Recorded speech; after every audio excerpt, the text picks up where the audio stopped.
এখনও কি এই অঙ্কটি দেখার পর পেন অ্যান্ড পেপার নিয়ে তোমাদেরকে ভাবতে হয়?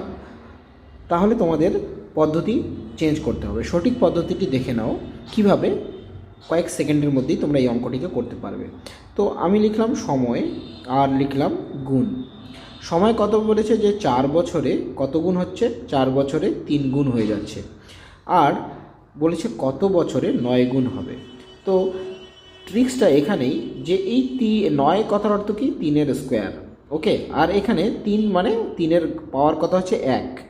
তো আমার এই ঘাতটা কত গুণ হয়ে গিয়েছে, ঘাতটা মানে পাওয়ারটা আমার 2 গুণ হয়ে গিয়েছে। তো সময়ও কত গুণ হয়ে যাবে, 2 গুণ হয়ে যাবে।